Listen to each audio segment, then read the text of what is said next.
be ko ni ke o ato he mo proklama ko ia o fango o sai ne ki he weekend malo mo da ma we a honi pe malo nga we be apin pe mo fata wanga be ku wongo le re pe ta proklama ke te to ki apina la ke ta o panongo a proklama ko ia ki he weekend pe ko he ni foki pe mo e fai kau salisvaka pe mi sene a seria ke ma fa hoko te ta proklama ko ia hoko te ta proklama ko ia I a honi I he taim te tau ko whiwhia ki tātai lere e whaiwhikau pe me sene Australia malo tau mao e ahoni whaiwhikau malo e ngā oe pe me Australia na whewheha ke whaiwhikau whewheha ke whamiri pe mo e ngāhi whatongia ko tau pe fuesia pe me Australia na. Ia, malo pito e solo ai mau whainga mai e ko hui ke hoko atu e ta polo kalama ko ia whakawike. Pea ko whawhetai lai ki o tua mafi ai o tua ko ta mai te mahono alo ko sisu kalaisi ta mo lau mari o e feo hi o tau ke makalo ai he ngahi funga o mamani he ahoni. Solo ko lau mari o tua o tau mo ui ai. Ka hau hau e o tua to'o hono lau mari o ku mate ai akau ai monu manu ai tangata. Te ko whaampe polklama e ahoni ke mahino ki he tangata hono mahuinga. Ai mahuinga e tangata ke ilo ai otua ku ofa mooni. Pea I kai ngata I e solo koi whonuani o ku ea lelei au pito ai ahoni. I kai ngata e le yangi iki ai matangio ea moko pea malohi mai pea moeulo ai laa me hanga o ki controlo ai momoko kai mau ai sino o tangata ai ea whaaofa au pito I he ahoni. Pea o kulo lelei pe ai laa o natula kai ke koe kutalaloto aku mei he tawhaaki koia o ea a sene pe ko New South Wales. Ka ke mea I whoksolo ku kehe pe ai ngahi whamatala ea o ngai state kehe o whonuanu. Ko e family lelei pe ai family e solo ko ki o kaito ia update he taimini ki pare he ko tu he taimini ko e taka kumi e ne whakamooni. Ai ko maulonga ko e taimini o kumi whakamooni kansolo. O kumi whakamooni lewa mo mautolo e kalaieni ki he ki pare o makatunga I he launga. Ka koe mautaua kumi whakamooni ko ni e kua o si mau ki mautoluia. Ia o ko foi mea petaha na e toi ki whamanatu mai e neipa kala ki mautolu. O whia mau ke whaha ke loea a aini o ku tuu o whai I ho mautawhaki. Ke whamanatu ki ai kene o mai ha tohi whakamofua kene kari ai ngahi evidence o hange ko ia e huat mei tua o kai ko mautolu. Hange ko hu me neipa o tatau pea hema mo tō matau o whia mau e na whamoni ke o atu. Pea o koe taha whokia whamoni malohi taha ko hui ko uesiana e lavea ai fo ia pie tolu hoto. Pea koe ki mea pia toi a mautolu ka ko ne tū koe taimini e mau katoa ia. Pea mahino pe ke kansolo koe hopo koe ni ko ki hopo eni o ki wheka ai hopo koe ni kia mahino ke loea ko hopo koe ni ko hopo laki he o kune poaki haki foi ui ke ua ke alo malo lo pea moe kei siki tua pea toki hu mai o whetu taki mai ko hui ke ui ai whakatonto. Solo koe update pe ia ka hangepe koe mea whae lawe kia ke kau whanongo tau luelue aki pe merino. Tau luelue aki pe lao, tau luelue aki pure a konis tūtone ko hui.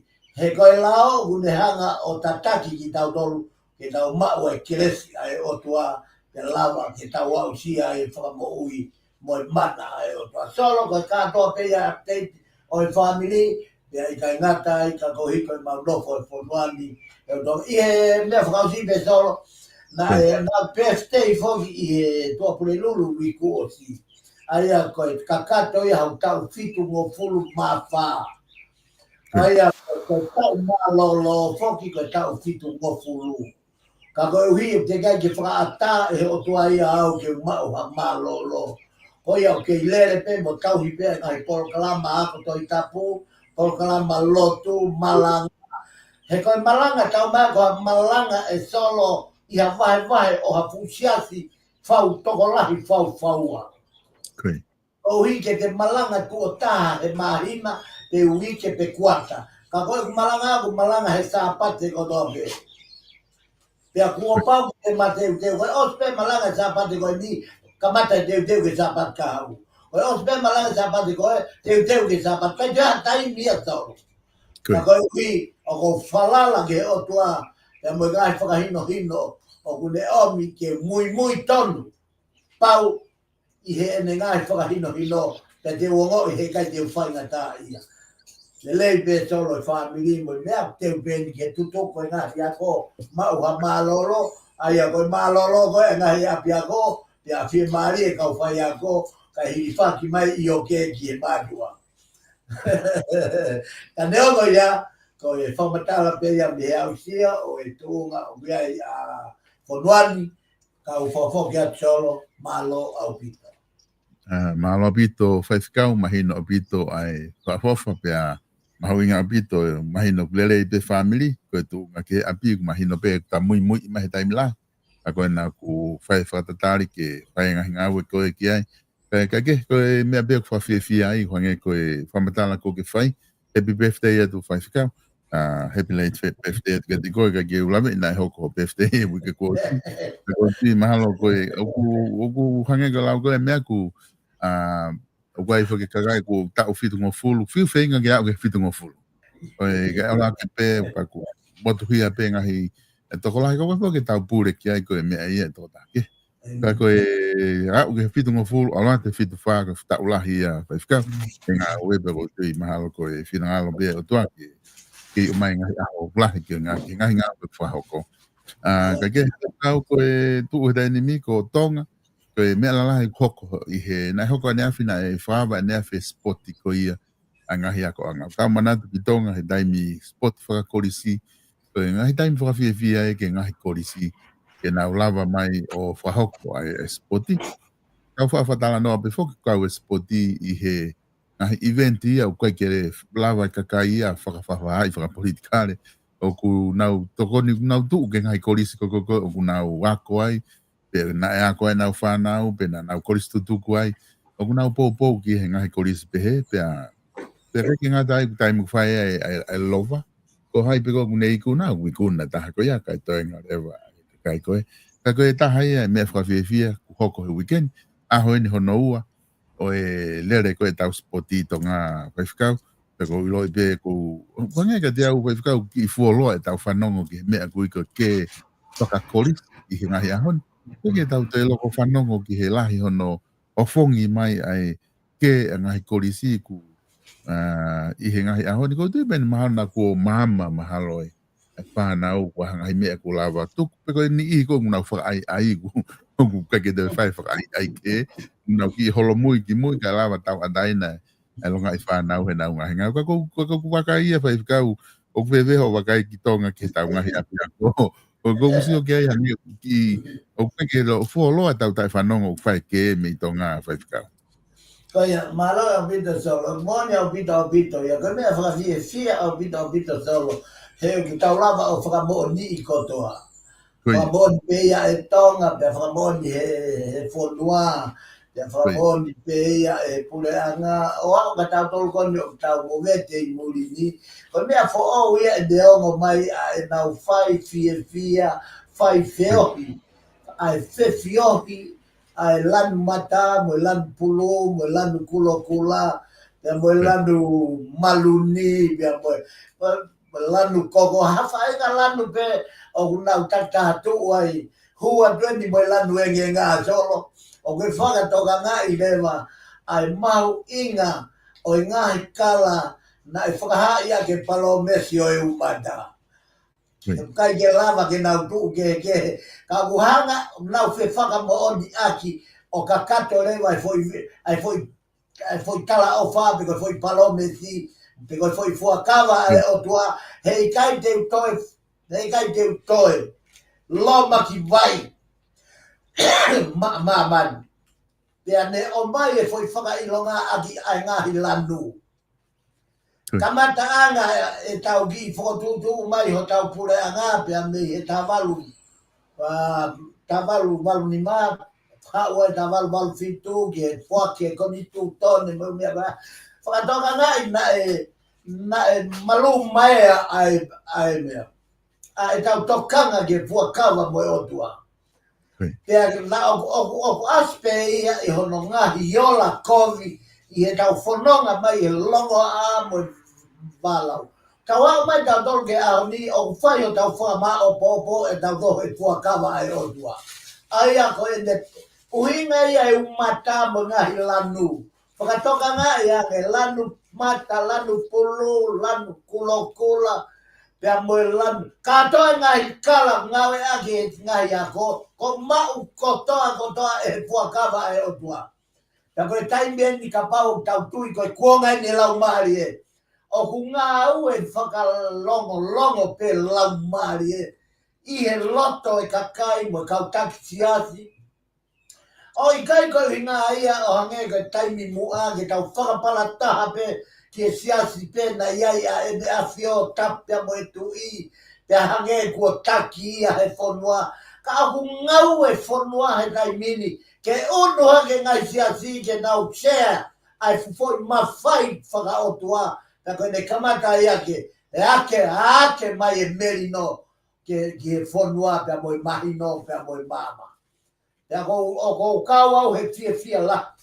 I he whakamooni pau ke mea uhinga ke ai aho whehu i. Ko kamata ke mama e whonua. Pea ko kamata ke unu hake ngahi mawhai e ngai siat kotoa pe. Ke nau share pe mo i ngai siat, mo i ongo siat lalahi. He ka banda ke i tungu pe ongo siat lalahi o whalute tui, whalute whonua ka unopere. Whare area, he kai tuku longa he kualu hake poto ia, pea mo i mama whakautua, pea me he tapa kehe o i whonua. Pea koe taha ia haola le lei tolo o ku taki tala noa hafe atu ki ai. Moni a bito, kamata anga whakawhia mo oni.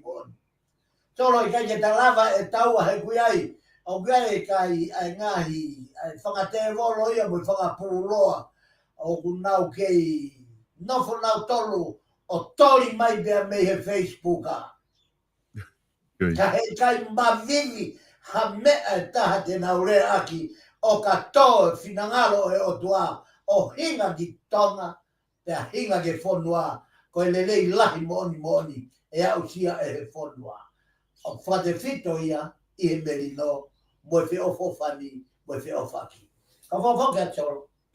Alo, pito whaifikau. Ko tui mahalo koe tūku ngai a koe ai e tau Spotify kolisi tong. Wa fia koe i lere pe tu kai ke ose ai beni i kuna o whaki me tari. Ka ko tui mahalo koe ahoni, mo pongpong. Ngahi aho koe ni e lava rewa ke toki ofi atu. Ki hano whama opo ngahi kuna. Me he fia koe ai whanau i he Spotify kolisi. Koe tūku whuka whare area.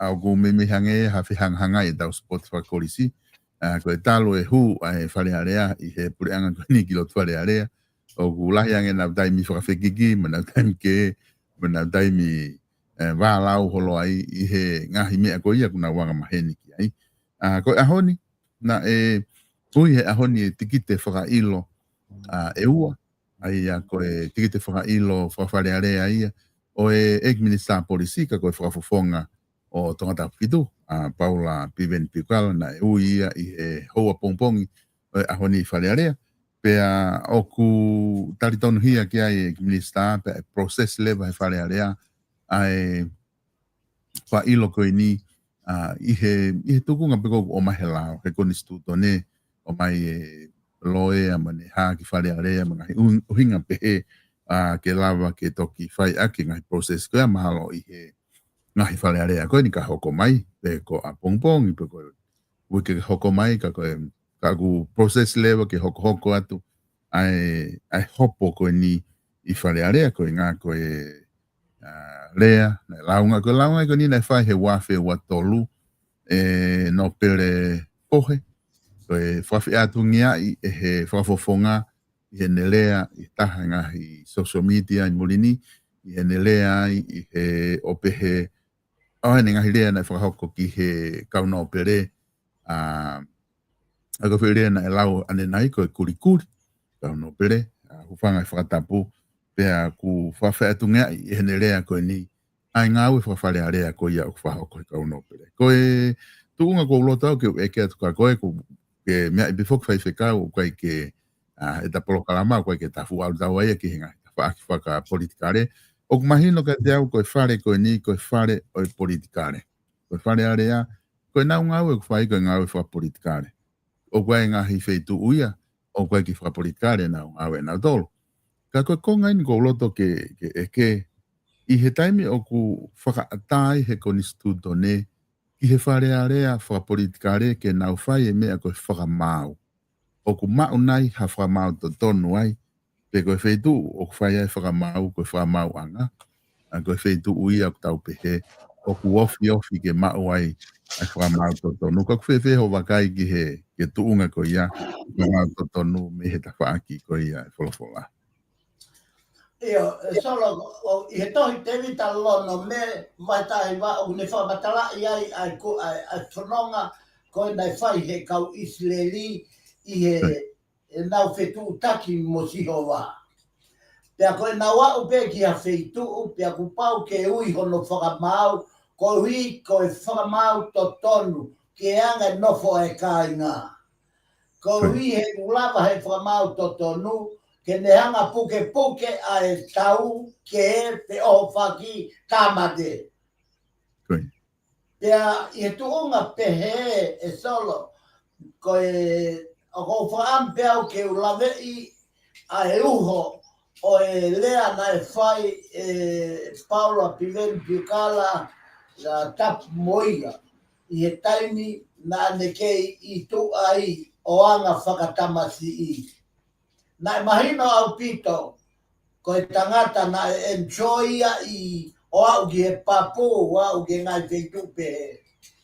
Koe ui o pivenina e toki ui a piveni ia ki mui. Pea koe fo ui o piveni ko ia, koe wham aku, ke mui a piveni hono ui, he koe ui ia ai o tuama ana. Koe kau no pere, koe kapi, o kai ke mongo ia uia koa foilea kovi, ai foilea koe kuri. He kou pāhi au hono whaalea paa kapi aki au he pae, tapo he pae. Pea au wau pe ki hoku ngahi whaamiria, nau pua ki lea ko ia ki a te au. Ka kui kai ke no foi e toka ngā, he koe ofa mo ni.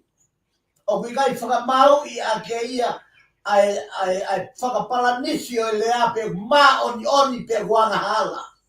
He tau kei tangata. Ko foi mau inga, o foi lea na whai e piveni, o ku hangea foi lea malu'i o piveni. Tauanga pe tatolo he mea koe ngau e whaka security. Me taim kau tau ngau e aki ai, o kuia e ngahi, whai ngataa ia e ngau e whaka security. O kuia e tonga taha ia, o ku te alat kita he mawhai whaka security. O toi hau ia I o lunga. Ai a kene hau ana I o lunga, o ua pe ene kawe I ngā koe la vea pe koe mati. Pea ku paulewa ke te ala ki he mea, ke te hanga malu'i aki, ti wheni aki kita. Pea koe taha ti wheni, konga, he nā whanongo, I he umea kaike whanongo au, he lea I whare area, ka kohono tau whakamanatu me he Facebooka, o whakatonga ngai ai, koe foi taimi na e fuku mo veu au pito ai, pia na e osi mare eika ai tokolahi o e kau no pereo tuu he pati ai plugs. Pia ko lea aki ko hike fuke, ai lea ko whai, ko hi he afioi he lau maari e, ai lea ko lea tu aki. Pia ko nai ke mana wahe ake lea aki, ai foi taimi na e hua papi veni, o kulolo tonga, Tuku tau pe ka no pere he tuaks. Pena e ala le mari a biveni ke foi lea ko ya hange ha de soka hange ha de tifeni e de tuku toko taha he foi ma oni oni. One omo atua e foi lea. Ka ku ko hono mo ni tolo. O pitai ko hono lau mari e ia na de lea ni. Nai homo atu I he loto mamahi. Tēnā arote foi lea ia ko hono tifeni o ene mo ene tuku toko taha. Ka ko hono lau mari e ka foi lea whakamoui.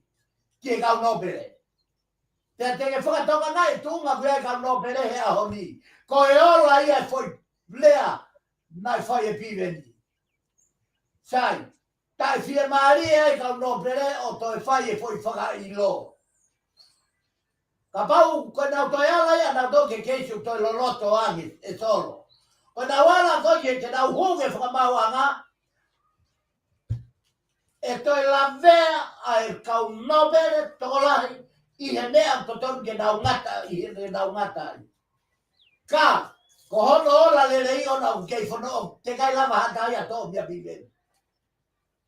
O ku kei puke biveni foi tāpua ki ko ia. Te hiki tō ai pia biveni ia I he pureanga ko hono hinga. He furahi ai hoka tāua ia I he mea kai mahino ia ke kau nopere. Toro ko e foi lea ko ia ko fulea whakamou ko tifeni e. He ko taimea na koe nei. Nai mahino ko longa he tuaks. Ai malere ko e kau nopere tu he ta wake tuaks. Pea koe foi longa a ko u hoko I he whare area he aho ni. Toro, he kai o se longa a ia. He koe pureanga whaou. Koe pureanga ia o Whainga ke tau hiki ni ha foi platform for all, system for all, ke whakamerino, whai totonu, pia ngau e whakataha, pia fia e kakai. Ko foi pureanga koe na oku nau kei. Ai ni koe oku hoko ai whare area kai nini, o kai koe whare area, ka koe whare whakawhekiki, whare tipeiti. Oku whakatu tāma ke mea whai he pureanga malolo. Kono whakatu tāmaki eni. He mama e ua whanua o kamata me whare tui. E mama e ua ka nopere, e mama e ua e hoeki, e mama e ua moi kakai. He kai whai mea kana tua e pureanga motua, pureanga malolo. Koi whai lea totonu ke ai ke pureanga o kai pureanga e tuaks. O nau tau ria Kingdom of Ice. Te kau hinga ia kau nau tae unua I. Kau hi koi fu whainga taa koe ni o tō mea ka whako ia. Pureanga whau koe pureanga ia o I whakafoki poki e whanua ke o tua. Solo kau whafoki atu. Malo pito wheskau. Ko tui ku mahino ai whatala noa ko ia. Wahoko ko ngā ulake te plokalama. Ka ko hi koe wike kaha o whoki tau hanganaki atu ki he wike o e pekia. Pea ko tui ku mahu inga pito ke au e ta plokalama ki he kakano ko ia plokalama he ahoni. Ai koe kawe inga koe ofa tau potu. Pea te utuku atu kia te koe whainga maari e ko ia ke hoko atu ai ko ngā no e ta plokalama. Malo pito solo, ko I kata whoki e ta plokalama ngā maheni ko ia whaka wike. Ai a peta kawe ngā pēia na ke osinea mai aki ko e ofa tau potu. O ki to'o e ta kawe ngā pēia ne ko speria sione wa hango fulu mātolo po vese ufumau. Ai au pehe whakalea wholofola. Pea ko e mea I he ene ofa ki hono kakai o ona oku I mamani. Ko ia na ne whai ene ofa tau potu kia teknau tolu. Kawe ngā koe ofa tau potu. Kone tūkana e fo I lea ofa tau potu I e whakamatala e kōsperi a sione. Mana tui koe kōsperi nau taha e kainga whanongo o sione vai tolu veson full mao no. Ai au pehe. He na e ofa pehe ai o tuagi mamani ko ia na ne whaki hono alo tofu pe e taha na e whakatupu. Ko hi ko ia ko toa pe e tui. te nau ma o mo i tai ngata. Te a kong nau tolu ko to be e tai tui, te nau auha. Te a koe fo i mawai ua ko ia, i he ofa piki tai, mo i he tui, ki he mo i tai ngata, mo i tai tui ki he mo i tai ngata, ko nau tolu ia te nau auha. Koe fufo i ofa tau potu ia. Kai he, o kutala noa le soni o e ahoni, koe uhi ki ha fo i kaweina lalahi e ua, uruaki, koe ofa tau potu, na e hoko mai mo sisu, koe tau e ribia mo e person vai, pe koe kumete. Koe fufo i konga uruaki ia, o ene hoko mai, koe ngau e whaka tamai o eiki, pe koe ngau e whaka sevaniti. Solo koe kaweinga eni, o e pureanga fo ou, ko ia, kua nau pore ke nau tataki e pureanga o tonga. Ko e nau pore ki he ngau e whakasevaniti, pe ko e ngau e whakatamai o eiki. Ko e taha ia, ai uhinga o tatoko mai ai e kaweinga o e ofa ai otua ko e ofa taupot. Kono uhinga ke whakamahino ai kaweinga o ene misiona ko ene hoko mai o anga whakatamai o eiki. Pe ko e anga whakasevaniti. Ai a koe tahanga ene o vete vete hi mai ai kaweinga ai pureanga fo ou o tokta eke. Kai uma a foki ai tokon pare miat pe a mohono pureanga fo ou. Ko e nau kaweinga o kumahino o kunau tui ki he urunganga o e mauia sisu na uhinga i hono ui ki mamani ko uhi ko e taueri pia moe kumete. Tala noa eni ki he whai katoanga o i ki whamiri ko i petani. A Lazalosi, pia mo maata, pia mo mere. Aia ko wika hau, tau nofo i whakawhamiri ko e tuunga ia o i ki whamiri na e lata ki aia sisu i he wika hau. Ko ne alua sisu o kumi hanonga. Ko e alua sisu o kumi hafie marie. He kua kamata ke pupu tuu. Kamata ke ongo e sisu kua taulo fuu mai ai palo pale ma ki a te ia. Kana i kai ke tokanga ia ki he palo pale ma. Na e tokanga ia ki he mo ui ke mau e he kakai ai mahino o ka hoko mai e ne pekia e hoko mai mo e ne toi tuu ke nau hoko ko e ne kau whaka mo on. Taka nau inga ia ulua ki ko e taueri e mo e peso. Ki mo a e tok kaluse whai o sisu. Aia ko e pō ia e ono ki pō ia e ono ki mua. Aia ko e pō tua pule lulu kua teu ai e Passover. Ta koe tūtūni koe ai e ki ene kau ako, mo o teu e loki i orunga ke whakahoko ai a e kau Passover. Koe pō tua pule lulu e wika hau ku whakahoko ai Passover. Ka au tatala noa atu he ahoni, he mahu inga o e tauweri pia mo e kumete. I taipe kono nau mau ai, ya tuu e eiki, o ne hui tatala hono te unga tua. Ka ne to'o mai tauweri o no o hono konga loto, ya ne hanga lilingi e vai ke kumete. Ko e kamata ia, o e hanga e sisu o whakamooni, whakamahinoi, ko e ne misiona, ko ia o whakahai he tauweri, pia mo e kumete ai e ne ofa tau potu ki e whaahinga o e tangata. Pea kamata he vae o e ne kauako. O ne hanga o fufuru ai vae o e ne kauako. E solo ko anga maheni penia o hahake.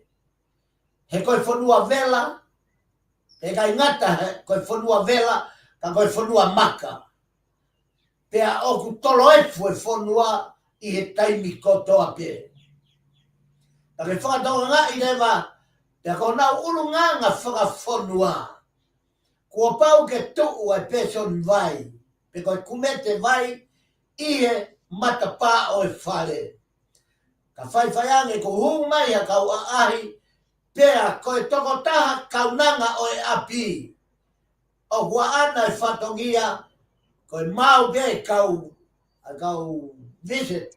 Pe koe kau a ahi. Pea ku ne aluatu lewa to'o ai tauveri.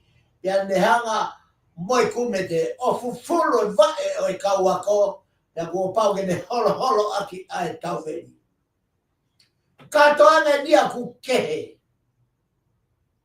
Whakatoka ngai e mere o kui kai ke kakato.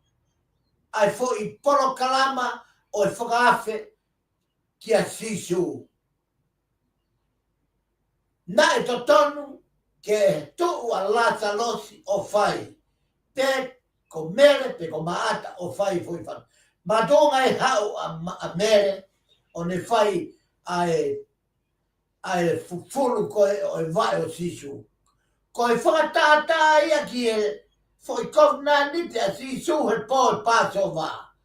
A e ne ala ki e kaueri mo e kumete ia hau o fufulu e vai o e kau ako. O mahu inga au pito ai foi whatongia koia. Whatongia koia o kuneanga o whakamatala i ka tautolu ai ngai mea lahi au pito. Koe taha, koe kai loratanga e nau kai i he oho mohe ko tuu ai e ki o ne to'o hono ngai ko futua ka ne to'o hataweli. O ne nono o ia i hono konga loto. Peane ni lingi Hawaii ki e kumede. O ne hanga o fufulu e vae o e ne kauako.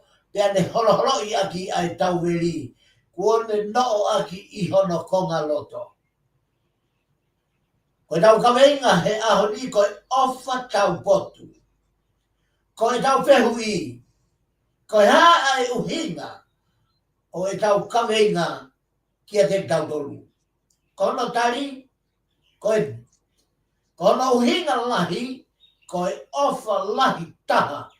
Ke maolunga taha, o ku te whai maaha kakai, koe pau ke te whakahai, a e te anga whakatamai o eiki, pe anga whakatewani. Koe whehui, koe harewa a e ne whelawei, pe amo sisu. Hare tau whoto e ki foi whehui, ke tau hona whakawhehui. Koe hae ne whelawei, ai foi ngau e koe ni koe ngau e whakasewaniti, pe whakatamai o eiki, pe amo e mo uia sisu. Taka hono tari, he ko sisu na e whekau mai e he tamai o tua. Ki mamani, ke hau o whakamo ui ai whahinga o e tangata. Ko e uhinga ia.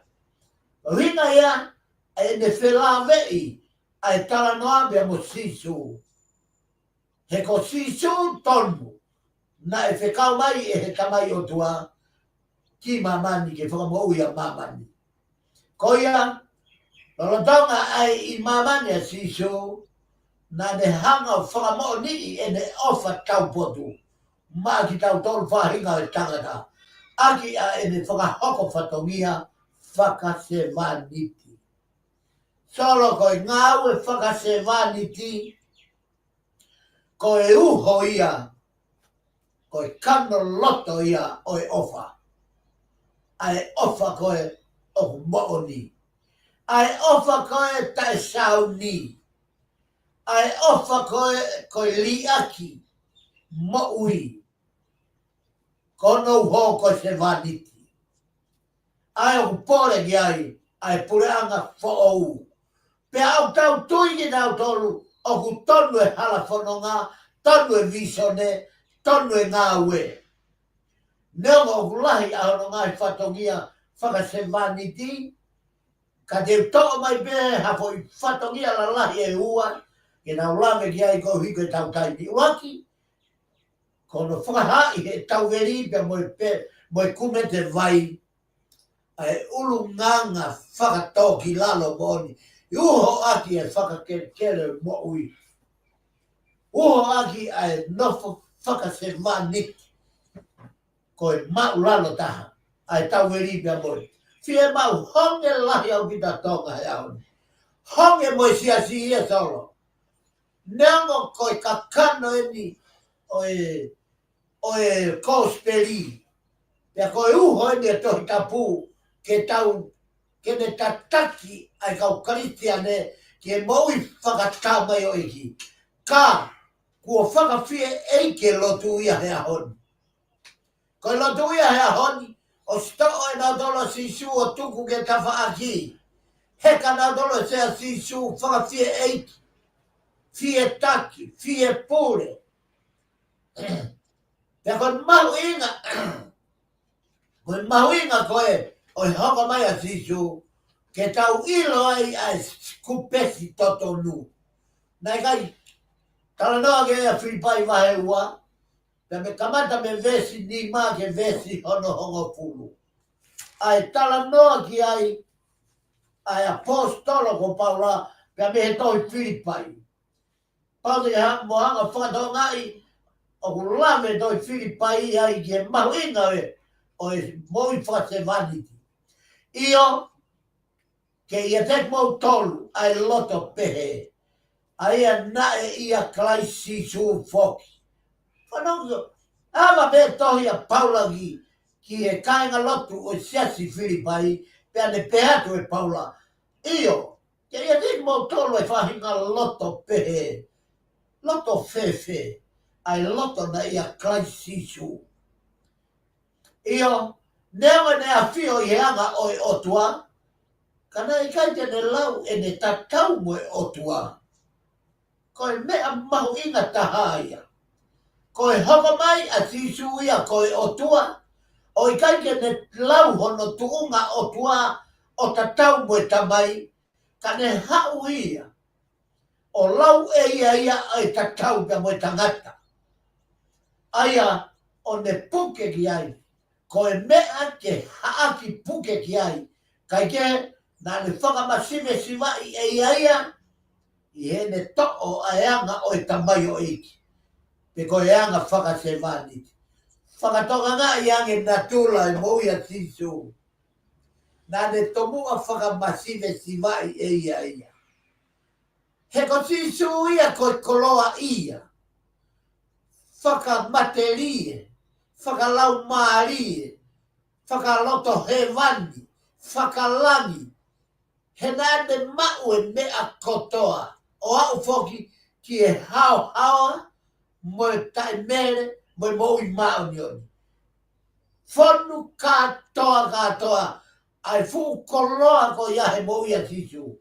Tala mai e Paula, e toi Filipai, nā ne kāna ne whaka masive siwai e ia.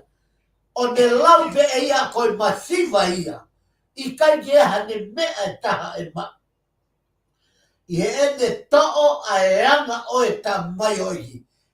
Solo, ka e hamusi e sisu a e uho o e mo'ui ko se vaniti. Ko e uho e mo'ui ka kuke fie ma oni. Ka kuke fie lama mea. Ka kuke fie iloa. Ka kuke fie hoko ngoi taki. Ka kuke fie hoko ngoi pule. Ua pau ke tomua. To'o e koe ai urunganga whakatamai o eiki. Pea ihe iloange na e haia te ia ai tō onga e tangana.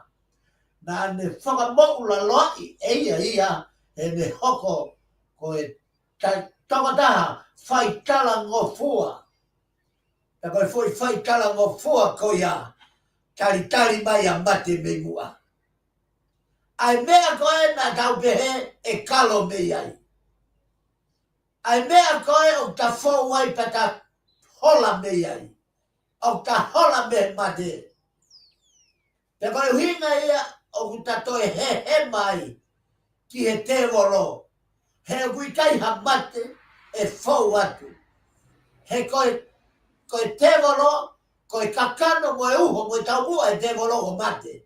Pea koe te karo atu pe koe mei he mate i he pekia i he anga whakatamai o eki pa o fua i he te wolo mo ene mate o alu ai be ki he. Alu ai be ki whai toka. Pea koe ulunganga ia o mahu inga o mea o hui koe ulunganga whakasewani. Haka mai poi kaulame ki konga honoa koe peki, koe ne pekia. Koe au koe a tisu ki ene pekia kono whakamahino ia ai au ene ofa. Koe ne whakamahino ia kua au ki he ofa tau potu. Koe tau potu taha o e ofa. Oku kai oku sino mai ia hene tari e mate.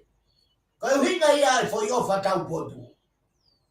E tala pe ofa ka oku kai koe ofa tau potu ia. Oku kei toi pe ofa ke tau pāsi atuari. Koe tau au pe ki he mate. Aina ia o sisu ki ai. O whaaki i he ofa oku tau potu. Kai toi hoko atu. Koe ne au ia koe ke kolosi. Pea koe ne au ke kolosi o kua pe koe mo ui hono kakano pe koe ne mate a hono kakano. Pea koe ne au ena ki ai o fotu ai takawinga koe ofa tau potaha. Ofa tau potu. O toi lau mai ha ofa o tau potu. Koe ngataanga o e ofa whakatamai o eki. Koe au ki he mate. To'o e sisu e pekia pe moi mate. Koe mate he kolosi. Koe mate tā matei. Mate whakapongi. Mate whakamonuka hono fofonga. Mate hokai ake tau hono mapu. O puna mai e tātaa moi vai. Koe vai, ko ia pia moi tātaa ko ia. Ko ta whaita o ia. Ko ia ko toa au ta hanga tia he wika au. Kau karistiane.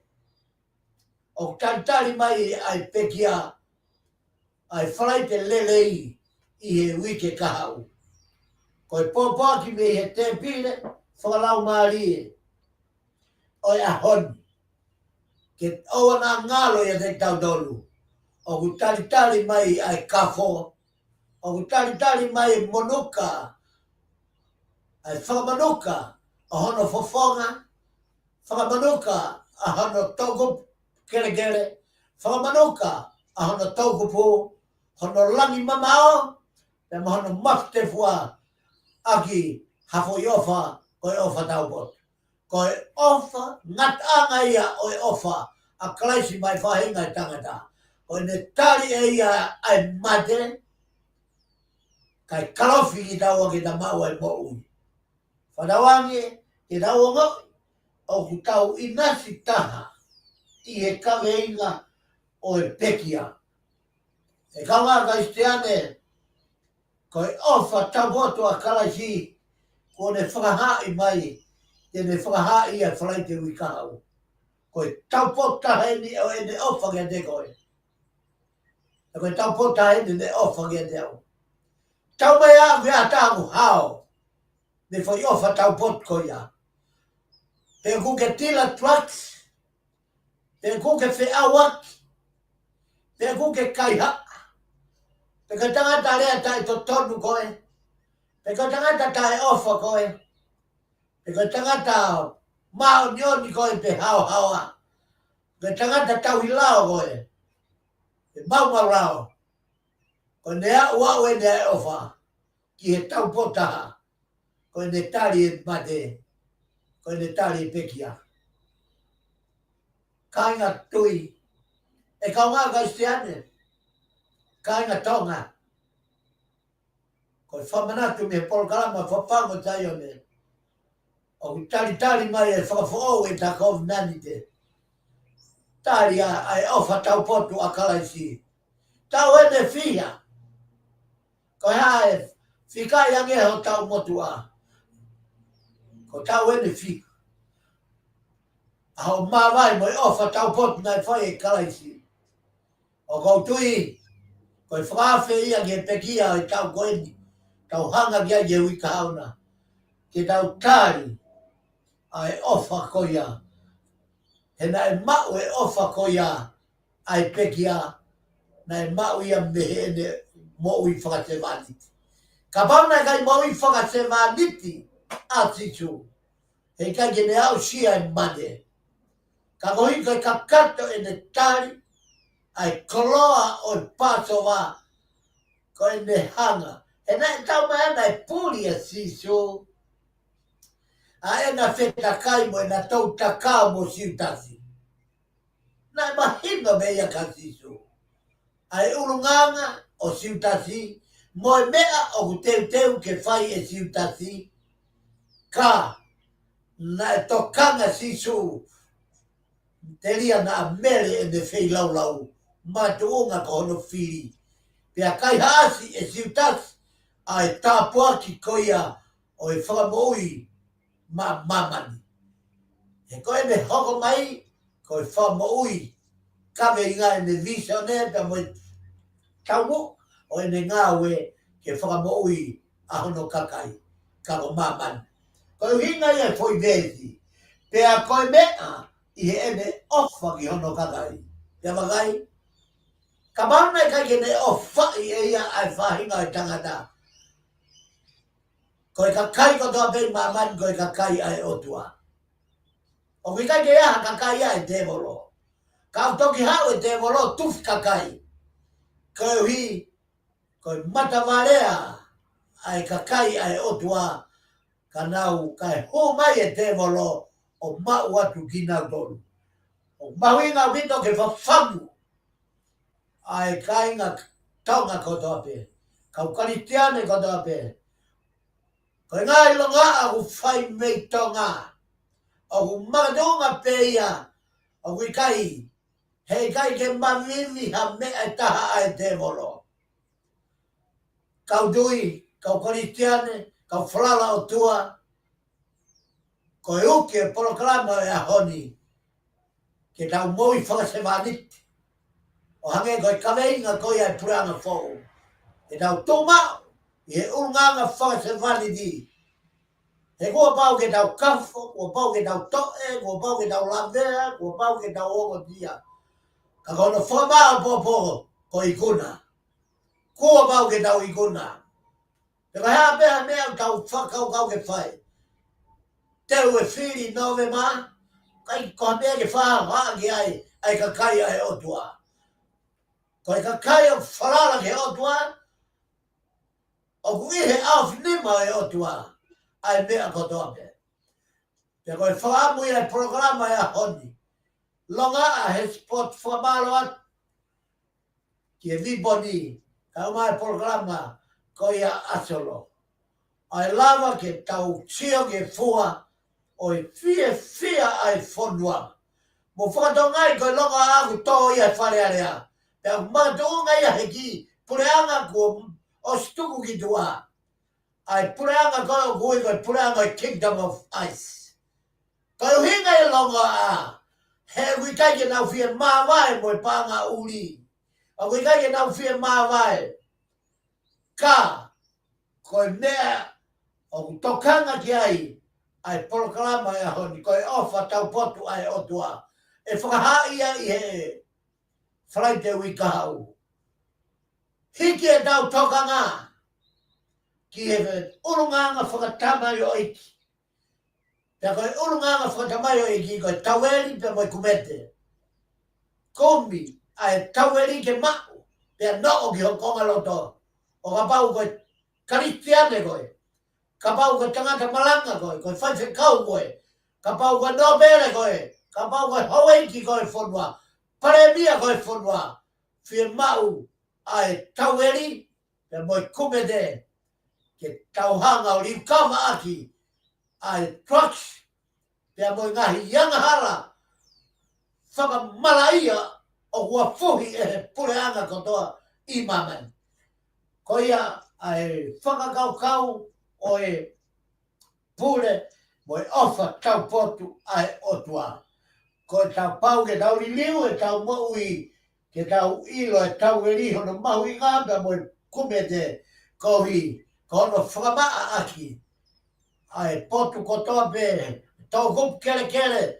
O whanonga holo si su ai. Piki ai e fu. Piki ai ngahi. Whaingataa. O e mo uini. E whawhetai. na ia e tōna na ne hoko mai.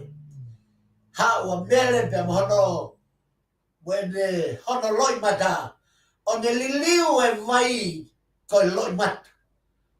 O ne hanga o whamaa ake tō kupu o sisu kalaisi. Te kai ngatai, ka ne hanga tuange hono lau koe taupe ia e tauweri. Ke ne hanga o whakamahu inga i aki. Pea toa e whola mahu inga a sisu. Whakatoka ngai, koe kumete he moe vai oku kei i loto pea siutas. Whanonga ke ne lea. Whanonga ke lea ai pureanga tae aonga. Ai lea ai kakai oku iai e loto kovi moe mehe ka. Koe lea ia nei hoko mai. Koe ne pe wakai ki ene mau i ai paanga. Te ka mau, nane ave a ene lolo naati. Ai lolo koe mau inga lahi. Ka mana ne ave o whata watu. Ke mau ai ai paanga hono mau inga o tenare tolu au. Pea tufa ke masiwa. Whanau e tari ai mao ni oni. Whanau e tari ai ikuna. Koe masiwa te mou kei whea ngai ngai pe. O tai ngata. Kai taumaya te mou kei wheohi ai pe pea moau. Toi mea oi fia. Pea ave au o whakapongi. Pea te utoki hau pe i he uai o ka whaou ai uaine. Koe whakamahina sisu. Koe aho e ne pekia, koe osi ai uaine. Na nau paso waki. Osia ai fua ai karepi. Koe ne hoko mai he toitu u. Kua ne liliu e karepi o e paso wa. Koe ta ia o kalaisi. Pea koe ta ko ia. Ko ia ai waine. Te nau hoko at mo ia. O e tau fua kawa. O e tau sakala meniti. Koe mea whaingata solo. Koe mea whaingata ke te au sia hatu unga ma o lunga. Ka te toi foki ki lalo. Ai tuunga e lotu, ai tuunga e ako, ai tuunga e ki, ai tuunga e whanua mo i pureanga. Mea whaingata. Ke te toi hipfo ki lalo. Ka kia sisu. Koe eiki o ngahi eiki, koe tui o ngahi tui. Nā koe mea whaingata ai aki ai. He nā ne whia mau e sisu. Ke ne pure i langi, pure mamani, ka ne pure i loro whanua. Ka mana e tokanga pe ki langi, e whakalangi pe e ne mea kotoa. Pe ka mana e tokanga ange ki mamani, ke koloa mo i paanga mo i mea, e he ia he kai toe hahani mo i whakalangi i mamani. Ka e whakamamani e ne mea kotoa pe. E au ke ne pekia, na ne hoa i ki whanua loto, ke whakamahino. Ko ne whakatau ake ono tata a langi, whakatau a mamani, a ne whakatau mo whanua loto. E aho ka kato ai e ne pekia mea ne toitu, he malohi o iwi, whakamaui o e otu a mafi. E ne tu o tā pelu, ai tupenu o ne tuku i he ulu o moheanga ke whakamahino, ko ne ikunai a mamani mohono koloa. Nai ka ke tuku peo lere, o hange ko tau ngai mohenga koe i he ahoni. Ko tau malanga pe ko lere ke ngā ue, kai lako pe ai pilo, pe a moe sipi, pe a moe tupenu ka fu moe mea, hange koe hanofu anga o a puaka whaere. Nai kai pe he mo ia titu. Nā ne ilangi, nā ne whamaa opo lani. Pe a hifo ai ki mamani, ne whamaa opo mamani, ne hifo ai ki loro whanua, o ne toka i loro whanua, i taimina e ofo ngaki ai e ne koe tū, ne hanga whamaa opo koloa mo i materia o mamani, o e universi, o tuku whakalelei heku aonga pe ia i mamani. Ka ne hou atu ki toa whakahai e ne toitu. Koe kato aia, o e tā polokalama i he ahoni, Pea kai ngata ai, kau whamao po ai konga hono ua o mauinga o ene ofa taupotu na ni whahai ene mate. Na ni whahai ai, koe ene ngau whakase vanity, ko ene pekia, koe tumu ene ofa, a ene loto ke pekia maatau huhui. Ko ene pekia ai anga tonu ma ai anga hala. Ko e pekia ai eiki ma ai tua mo ma ulalo. Ko ene pekia ma oni ai ma oni ma ai ma tau tolu ko malaia. Ko ene pekia ma ai mo ui ma tau tolu o tau mate. Ko ene pekia i he no tunga whakatui eiki i mamani mo langi mo loro whanua ma hono kakai ka kok tau tolu. Ko tai ngawe ofa ene asisu ma hono kakai ko toa pe i mamani. O whanka modol ko tape i e tepi le whalau maari o e hon ko tui pe solo ko kakato e ta taimi kai te lama haki whamao opo ka o ko whamalo at ka modol ko tape ko mo a whea tau tepi le whalau maari o e hon. Whamanatu ate tau kawe ngā te teu whamao popo family whamao popo whanua whamao popo wharearea whamao popo pureanga whamao popo ngahi ako anga katoa pe ani o tau hanga atu ke pekia o whai e kalaisi matau tolu ke tau hoko ai o e whanau tonunga ki tau tolu mo ui whakase vaniti i e lotu ma o eopa o whatsolo ka te koe pe mo programa viponi a hon o whake tapo gigi mo tohe lau mari manioni lo fitu hono mawhai ka ke ne hanga tataki tonu ki tau tolu ke tau mau ha mo ui fia whanonga o tau whai he mo uini kau ta tau atu tua e teo whatu. Malo solo. Malo pito whaskau ai ma o whainga maari e ki whai ai tokoni pe mai wahe ko ia proklama whango sai ane ki ahoni. Pamalo ata kainga i he lava ma ke mo kau mai maua i proklama e ahoni. Pa wheet ki mo tolu ki taim te tau e wika hau.